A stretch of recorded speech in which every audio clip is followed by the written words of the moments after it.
This Steve Jones Show podcast is now loading. The Steve Jones Show podcast is presented by Sunbury Motor Company, Purdy Insurance, and Brewers Outlet.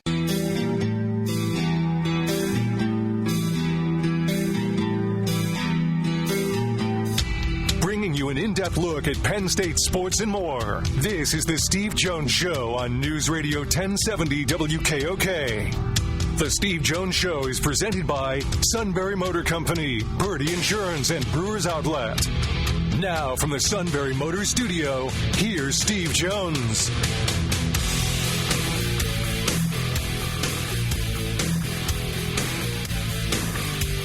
Half hour brought to you by Brewers Outlet, Reagan Street in Sunbury, the beverage supermarket. Imports, domestics, microbrews, the best selection of beer anywhere. Wine coolers, water, soft drinks, snacks. They roast their peanuts fresh and out every day. 6 great flavors of slushies, ready to drink cocktails. High Noon, Jack Daniels, Crown Royal. And the pickle bar led by the Barrels and the Dills.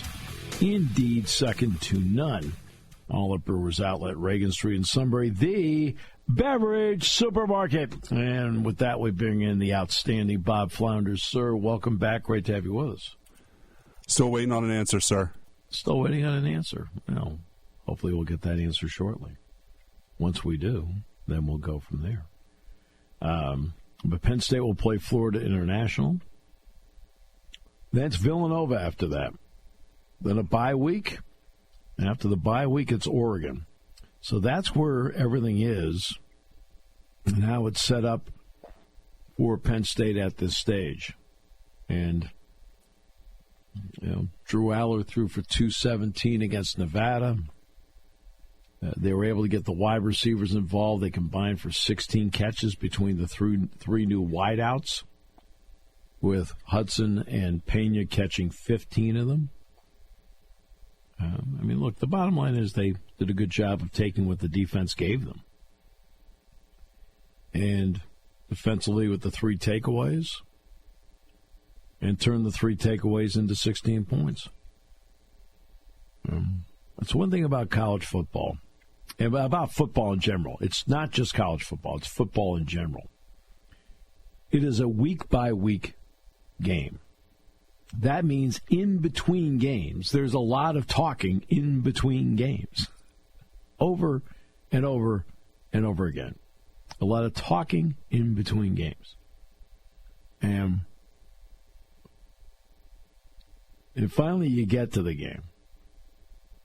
And I know, look, when we get to at the end of the month, when we get to the Oregon week, it'll be interesting how many of these I have to do. Same thing with Jack. I remember one year with Ohio State. It was Thursday at practice, and Jack said to me, he says, "How many have you done this week?" And I said, "I think I've done 14. And he says, "Golly," he said, "I think I've done about the same." He says, "Are you doing any more?" And I said, "No, I'm not doing any more." I said, "No matter what happens, anybody calls for Friday," I said, "the answer is going to be no." He said, "Same thing here." I said, "Good." I said, "You know what?" I said, "Let's just go to dinner." Shut everything out and then go from there. And sometimes you have to do that. And look, I know in doing this show, when we ask, for example, like a Bob Flouders to come on or whatever, of course we want a yes. That's why we're asking. We want a yes. We want great guests on, interesting guests. Bob certainly is one of them. And so when people ask me to be a guest on their show, I don't know how interesting a guest I am, but I know they're asking you for a reason. And I know that I want people to say yes to our shows, so I say yes to doing their shows. Yeah. And that's... So I end up saying yes to just about everything. The only time I don't say yes is if there's a conflict. Other than that. Bob is with us, sir. Bob, it is always a pleasure. It is great to have you with us on the show today. Thank you for your time. Steve, a couple things. It's always great talking to you. Excited to see the game Saturday. Glad it's a noon kick for a multitude of reasons. And I hope you're perched at renovated Beaver Stadium, because we're not on. I don't think we're on the same side anymore. Maybe we are. We are it's a little different for us, but I hope you're hanging in there. We are on different sides. The perch, we're at the 45-yard line, which is great. Yeah. Because they took out the upper stands, we're closer to the field and we're lower to the field, which the vantage point is phenomenal. The only thing, and Pat Kraft knows because Pat and I have talked about it, I need them to take the window out. Yeah. I mean, because the windows don't go up or down. So it's enclosed. And I said, look, like the TV booth doesn't have windows in it. I said, we need the same setup. And he agreed. It's just a question of when they can get it done. They hope they can get it done by the Villanova game. How about that? So that's Dave, let me tell you something. If Pat Kraft doesn't deliver for you, you shoot me a text like around 10 a.m. Saturday. I'll come run across and I'll break the glass with a sledgehammer for you. Okay, let's mark down Bob for help. There we go. Okay, good. So I felt like the opener was one of those foundational games. Let's see what kind of foundation you have. A, did you feel the same way? And if so, what kind of foundation did you see? Yeah, I think, James has been very upfront, like he usually is. The non-conference schedule is what it is, and I think this year with this team, what's at stake, who they brought back, who they added, and where they need to establish some depth that they're not quite sure about, I think it sets up pretty perfectly for them. It's a veteran team. They know how to prepare. And I think that I don't want to say I'm going to be careful how I say this. I think they want to take care of business, get everyone out of there, and, once they're comfortable, it really doesn't matter what the final score is, that they execute, to their capabilities to put the game away. And the fans that get really upset about some very trivial things, I guess I can understand it, but you have to understand what Penn State's trying to do this year, how unique of a situation they're in. And I think that they got just about everything they wanted to accomplish done last Saturday. Well, part of it, too, is situational football. They were put into a 2-minute drill. And I know you got a veteran quarterback, veterans across the board, but you still have to do it. I felt like they were put into some situations which allowed them to practice what they were preaching about situational football. What did you think? Yeah, absolutely. I think James talked about it, what they were able to do late in the first half, start the third quarter, the new defense on their toes early in the game, and when there weren't maybe some exciting plays on offense, other than maybe a couple, but this is kind of what they get into Big Ten play. They're going to lean on this offensive line and those running backs and those tight ends, and they're going to go on some long drives. I said it to people. It wouldn't surprise me that this team ends up being a little bit like the 2023 Michigan team in terms of you know what's coming. We got the lead. See if you can stop it. And if it's a little bit boring at the end and you can't stop it, who cares? Right. Exactly right. They played 73 players, excluding, that didn't include Zion Tracy or Zariah Fisher along the way, but they played 73 just on a pure value. For a young player to get in the game for a first time, what do you think that means just to start their resume? I think it's a big deal. I think with this team, there weren't a lot of opportunities for a lot of good players to make a move. There's a lot of depth spots that are going to be key because some injuries are going to happen. But, just off the top of my head, the defensive tackles behind Zane and Ford, I thought what I saw from them was extreme. I know it's Nevada, very encouraging. It does look like they have some live bodies that are going to get better. Obviously, curious about the transfer portal wideouts, but, really the one, Devontae, I don't think has been quite right, and he's going to be better, in a couple of weeks. But Pena and Hudson did fantastic. But really, Rappleyea, what he was able to do, the way he moved, he's been getting a chance for almost a whole quarter of work and to drive the team the way he did and make some plays with his feet. And, just a guy like Cam Wallace, who's been through a lot, who they really like. Very, very encouraged to see them. I'm telling you, Steve, I think this freshman corner, Darius Dixon, as deep as that room is, by midseason, he's going to make a couple plays this season that are going to really help swing things in Penn State's favor, I believe. Heck of a prospect. There's no question. Heck of a prospect. When I look at the three transfer wideouts, I feel like I'm seeing three different skill sets. Are you seeing the same thing? Yeah, I am. I think Pena is somebody that you ask him to do anything, whether it's line up at different positions on the field, whether it's run or reverse, make an impact, special teams. I think he can handle it all. I mean, that heavy workload last year at Syracuse, he's not going to get that.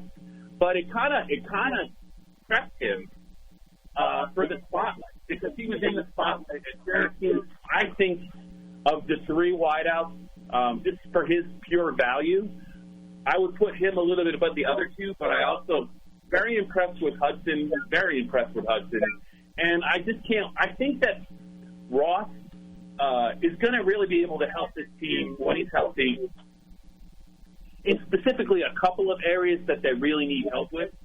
I think he is a much better version of Omari Evans, if that makes sense.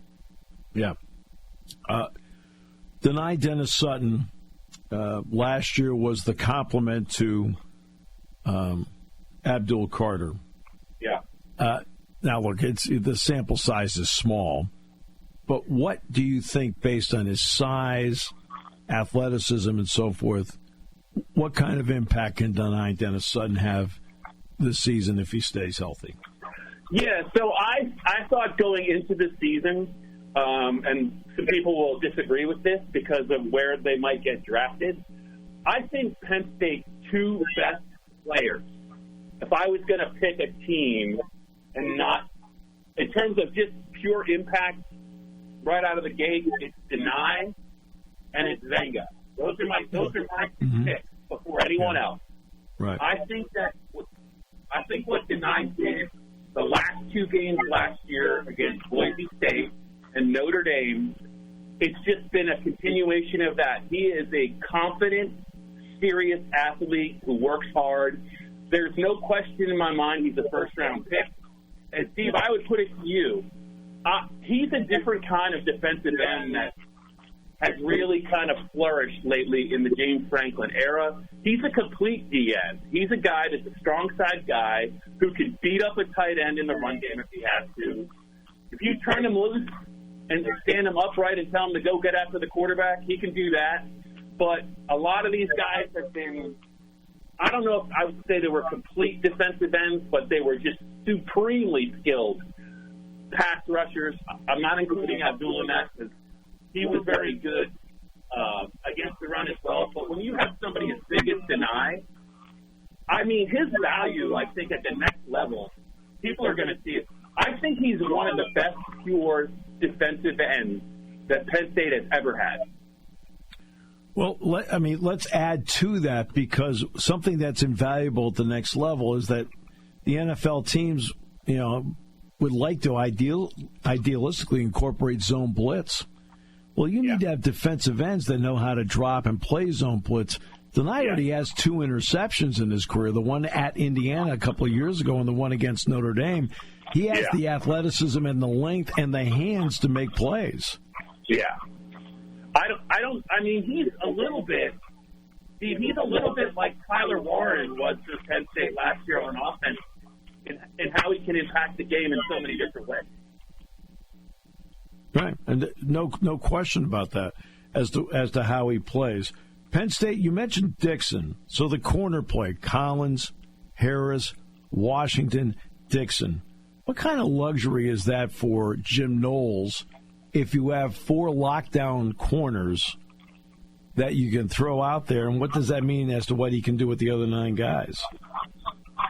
I think it's huge. I think that you're not going to see a lot maybe from the mad scientist maybe in the first 3 games with what's coming. And I would also argue that if you kind of follow him, Steve, with who he was singling out on social media in the spring, in preseason, I think it was a huge priority for him to identify his nickel player. And I think that Zion, Tracy, and Wosley, with Jim Knowles kind of setting them up and putting them in the right spot, I think that position is one of the more underrated positions on the whole team. And I think especially Tracy, but also Wosley, are going to really, really enable him to do some creative things. Yeah, no, there's no question. It means that's why he plays a 4-2-5. Yeah. What do you think of Campbell and Rojas at the linebacking spots? I mean, DeLuca's a given. We know what Dominic can do. But what about Rojas and Campbell together out there? I thought what Campbell did was one of the more impressive things I saw for his making his first appearance at Beaver Stadium. I know he's a veteran. I know he had some good plays at North Carolina, had a good season. But he gets to the ball in a hurry. He hustles, doesn't take any plays off. I know he's going to be able to help them in pass coverage as well. But the way he found the football and the way he fought through traffic to get to the ball when he was blocked, when you pair him with Rojas in like a 4-2-5, there aren't many Penn State defenses that I've seen have been faster than those 11 guys, just because of the athleticism on the field. The offensive line, you brought it up about Venga. So it's Drew Shelton, it's Dawkins, it's obviously Donko and Rucci, and then they mix in Cousins, mix in T.J. Shanahan. When you look at this offensive line, what did they bring to the table that maybe we haven't seen in a while at Penn State? So it's their experience. It's, Steve, like late in the season, when the running game really took flight, starting with Maryland and then Oregon and then through the postseason. You would hear Nick Dawkins and you would hear Venga this offseason talking about, why did it happen? And they had become so in sync and so comfortable with each other that they could anticipate what was coming on defense. They knew what the alignment was. They knew who they had to pick up. They knew who was probably going to come free. Drew was on the same page with them. And I would just say that when James talks about, all these veteran guys, that he's kind of managing their reps in practice, and, they're very careful to make sure they're as close to 100% as possible. I think there's a world in which these guys just were rusty a little bit in the opener just because they were kind of protecting him a little bit, and they didn't want to risk too much. And I think that you're going to see some significant improvement in the next few weeks as those guys shake off the rust, get to actually hit somebody, get to communicate a little bit better. And the other thing, Steve, is as good as Anthony Donko was at tackle, I think you have to give him a little leeway playing guard just because it's a new position, different expectations, different things you have to be on the lookout for. All those things, I think, were in play a little bit in the opener, and I just think you're going to see this offensive line like that. Bob, it is always a pleasure. Love the insight and appreciate everything, including your ability to come over and offer to take care of the window. It would be my pleasure to do it, and I would do it right in front of Pat Kraft if you wanted to. How bold you are. Thank you so much, Bob. Appreciate it. All right, see ya. Bob Flouders, PennLive.com. And this half hour being brought to you by our good friends at Brewers Outlet, Reagan Street in Sunbury, the beverage supermarket, imports, domestics, microbrews, the best selection of beer anywhere. Wine coolers, water, soft drinks, snacks. They roast their peanuts fresh and hot every day. 6 great flavors of slushies. And ready-to-drink cocktails. High Noon Jack Daniels Crown Royal. Pickle Bar led by the Barrels and the Dills, my 2 favorites, indeed second to none. At Brewers Outlet, Reagan Street in Sunbury, the beverage supermarket here on News Radio 1070 WKOK. Party time, game time, or just fun time. Doesn't matter what time it is because it's Brewers Outlet time. The beverage supermarket has the area's largest beer selection. Imports, microbrews, ciders, and domestics. Pick from over 100 ice-cold 12-packs and dozens of 24-ounce singles. Soda, snacks, hot sauces, fresh roasted peanuts. Make it one-stop party shopping, and don't forget the pickle bar. So whatever you're celebrating or just doing it up, Brewers Outlet, Reagan Street, Sunbury wants to see you. And thank you for your years of patronage. A lot has changed since 1915 when the Merce family began selling cars here in Central PA at Sunbury Motor Company. But one thing that hasn't changed is the Sunbury Motor Company's commitment to satisfying more customers, selling more cars, and providing you with a tradition of trust. Whether you visit Sunbury Motors Ford, Sunbury Motors Hyundai, or Sunbury Motors Kia, you know you're getting the area's best selection and best prices on both new and pre-owned vehicles. SMC's values of hard work and dedication are as prevalent today as they were over 100 years ago. They take pride in satisfying Central Pennsylvania's automotive needs and providing their customers with the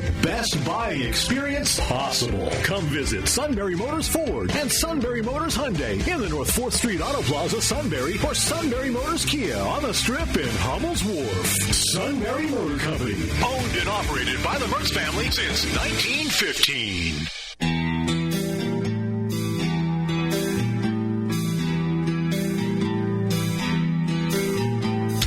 Bringing you an in-depth look at Penn State sports and more. This is the Steve Jones Show on News Radio 1070 WKOK. The Steve Jones Show is presented by Brewers Outlet, Sunbury Motor Company, and Purdy Insurance. Now from the Sunbury Motor Studio, here's Steve Jones.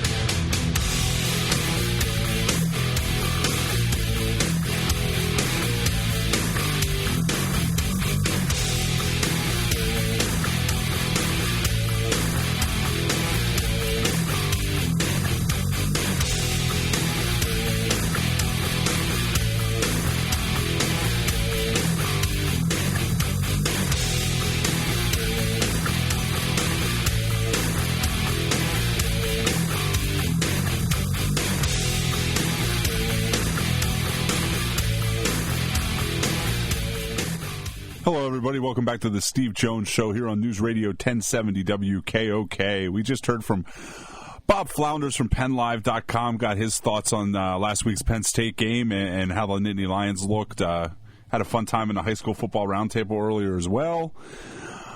Let's see here. News Radio 1070 has Shikellamy football tomorrow night. Kickoff pregame at 6:30 with Kevin Hearn, the Chief. They host Shamokin. Selinsgrove host Jersey Shore. That will be on 107.3 FM. That kicks off, or that pregame show starts at 6. Both of those games will also be on the Sunbury Broadcasting YouTube channel. They start about 5-10 minutes before kickoff at 7 o'clock. Bucknell is on 1070 AM. They start that over again. Bucknell is on 1070 AM on Saturday afternoon. Their pregame show begins at 3 o'clock with kickoff. Oh, let's try that again. Looking at the wrong sheet. Their pregame show starts at 12:30 up at Marist. Kickoff at 1 p.m. at Marist. And you miss me, don't you? I do. A little bit of local note on Marist. That is where Susquehanna standout Garrett Carter transferred to for his final season, and he is the starting middle linebacker for the Red Foxes this season. Good. Very nice. All right.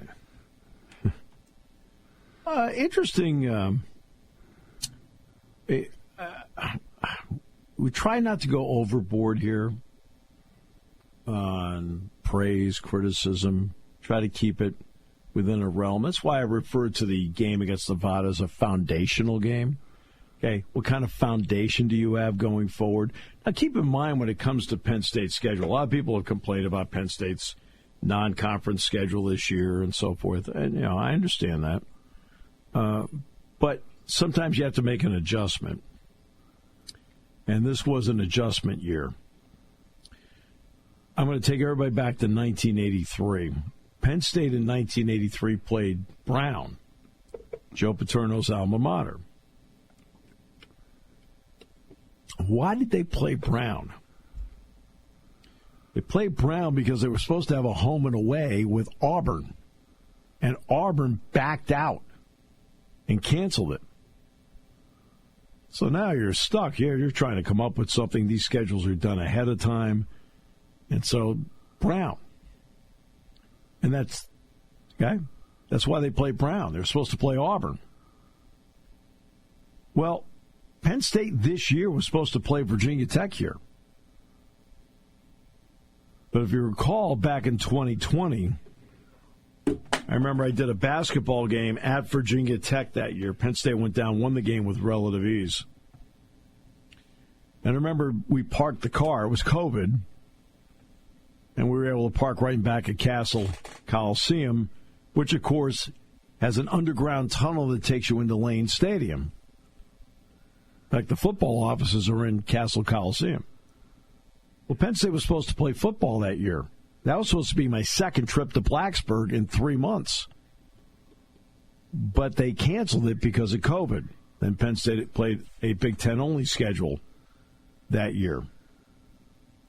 Well, when that game was canceled down there, Virginia Tech requested that this year's game be canceled. So Penn State had to come up with a solution with a lot of people already done with their schedules. So that's why the non-conference schedule is the way it is this year. They were scheduled to play Virginia Tech this year. And I don't think a lot of people realize that.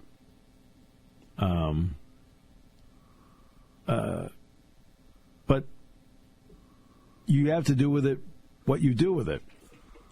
So this week it's FIU. Run a lot of RPO with Jenkins. I like Owens, the running back. Curry, the other running back's pretty good. A lot of transfers. Willie Simmons, we did a great job at Florida A&M. First game at FIU, they won 42-9 over Bethune-Cookman, which everybody expected them to do. But it'll be a different kind of test because of the RPO part of it. I think their defense is okay. I don't think it's all that great.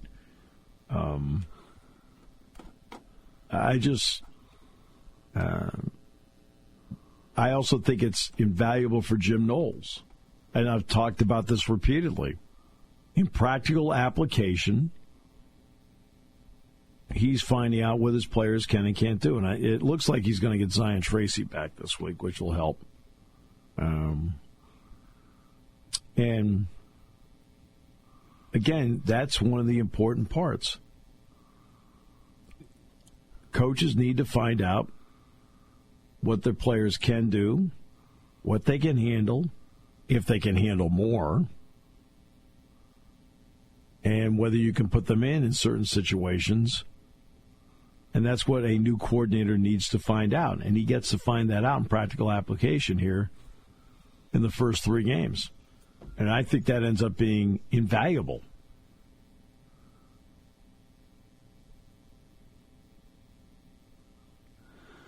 Yeah, I think that's invaluable for him. Now, as for what Penn State ran on Saturday, right? Why do people have asked, why did they go for this lineup and the 2-point conversion?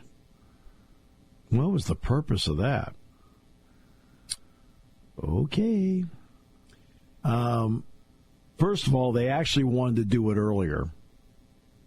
I think it was the Katron Allen touchdown, maybe? I'm trying to think. I think it was the Katron Allen touchdown. and they lined up, and then they had everything they wanted to do. They're all set. All right? And the official said, we need to look at the replay. I'm like, oh, I'm going to look at the replay. So then they ended up just kicking. So later they came out again, and when they lined up, at least Nevada had seen the lineup. Okay. But why did they want to do that? Okay. Number one, they wanted to do it in practical application. Number two, they wanted other teams to see it. Now, why do you want other teams to see it? Because now they have to practice against it. I think Andy put a lot of stuff down on tape, movement, motions, which he likes to do anyway. But because he wanted to put some stuff down on tape, now you have to spend a lot of time practicing for some stuff that Penn State may not use.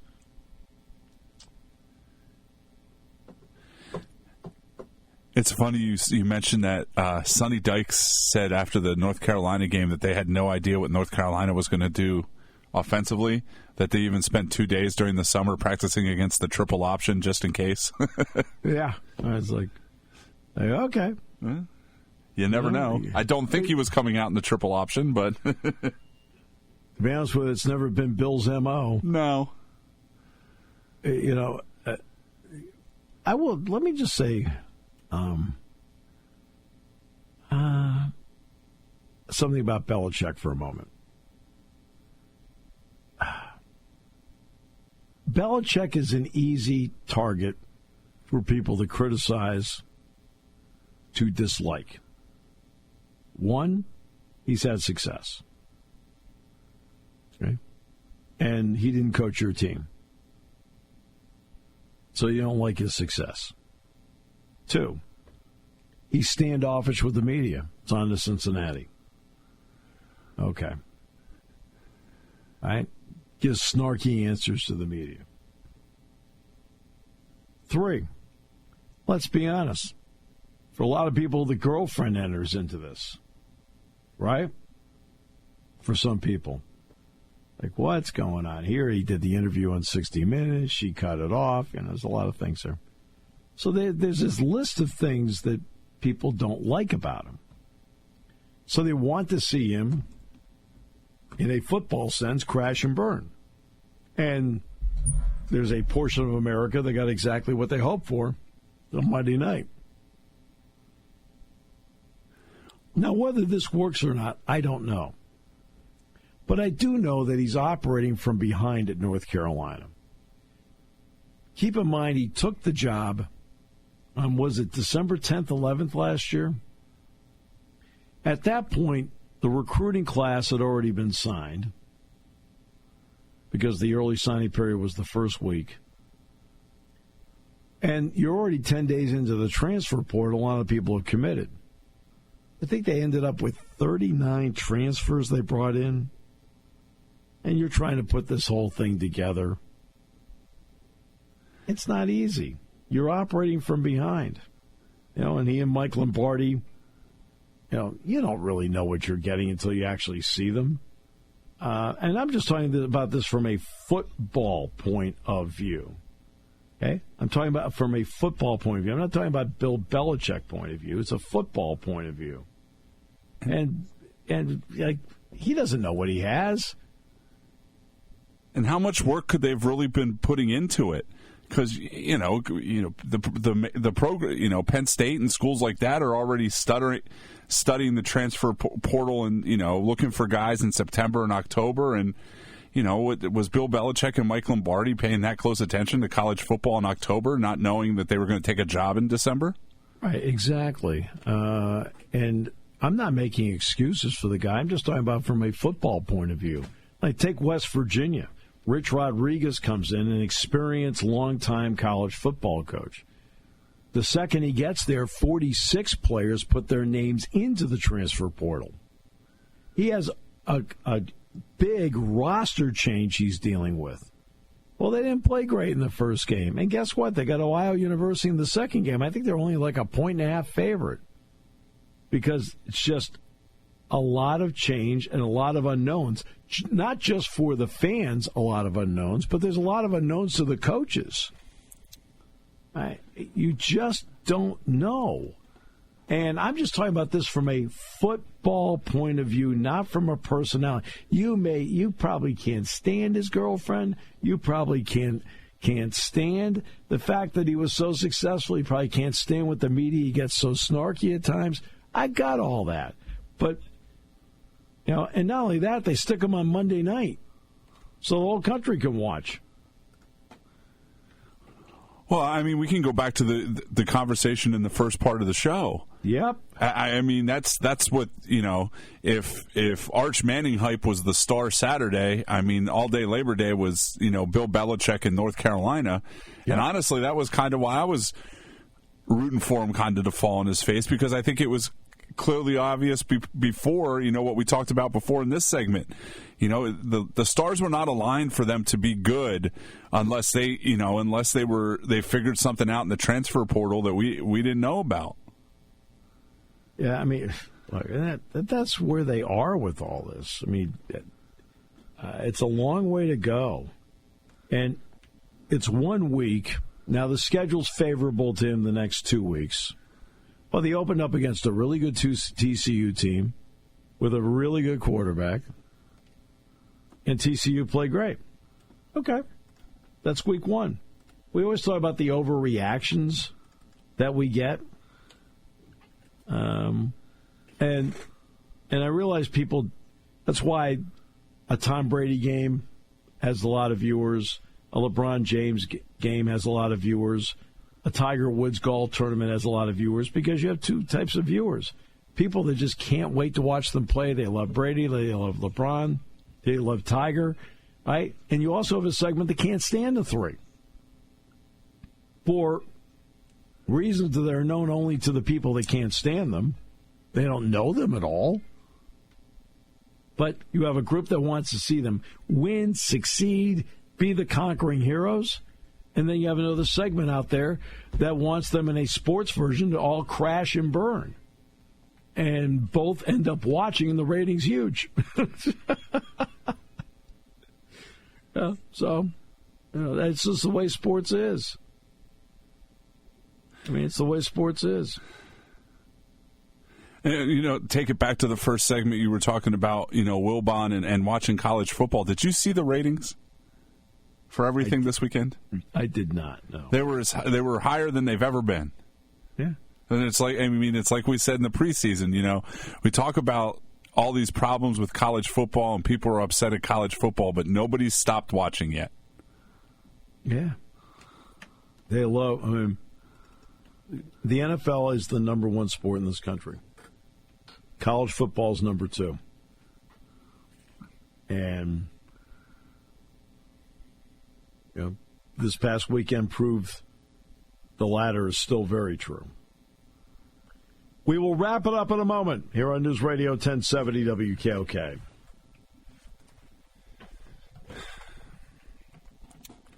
I feel like I caught you off guard on that one. No, the suit reset my thing, and now I can't get it to reconnect to play the commercials. It's okay. I will continue on, my friend. Don't worry about that. It's no big deal. Okay? I tried to go back to the other computer, and that one's off, too. Again, we do deal with...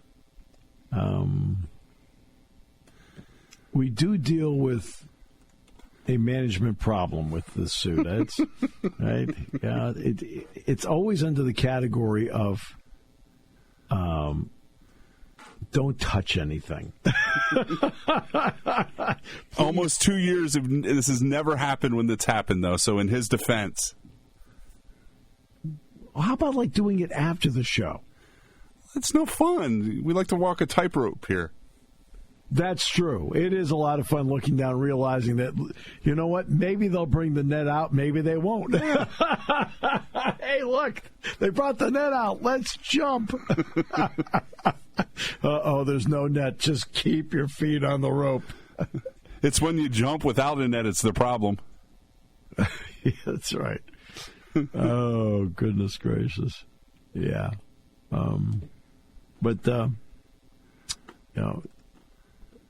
Let's just check a quick check of headlines and get everybody up to date there. There's really a lot going on. It looks like Amari Cooper is going to retire from the Raiders. The Connecticut Sun, the state of Connecticut's getting involved. They want to keep the team in the state of Connecticut. The Eagles did try to trade for Micah Parsons, but the Cowboys turned it down. They did not want to make a trade within the division. Don't blame them.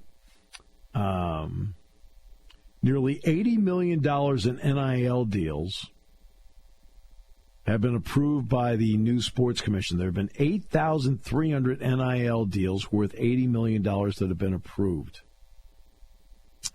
The commission, which is in charge of approving contracts worth $600 or more between college athletes and third-party companies, said 28,342 students signed up on its NIL Go platform between June 11th, when it launched, and August 31st. Nearly 3,200 representatives or agents also signed up. It says 332 deals have not been cleared to date, and 75 of those, not 75%, but 75 of the 332 have been resubmitted, while none had entered arbitration, which is available for parties who feel that their deals have been wrongly rejected.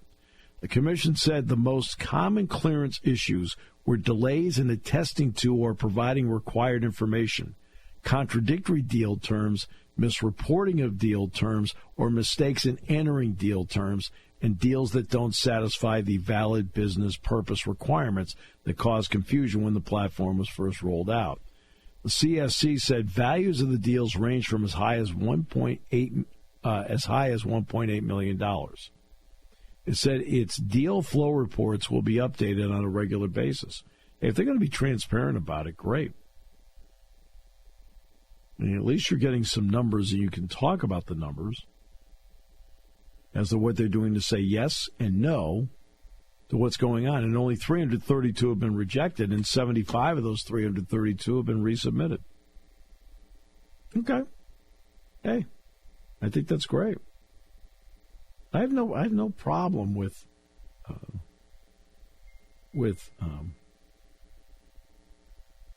the athletes getting their money.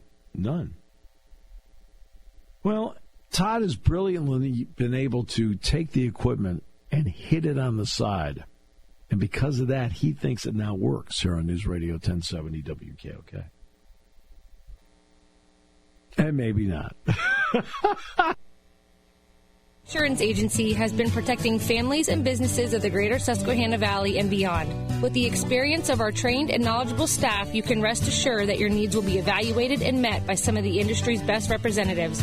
No matter what your insurance needs are, call Purdy Insurance today at 570-286-5855. Visit our website at purdyinsurance.com or check us out on Facebook to see what we can do for you.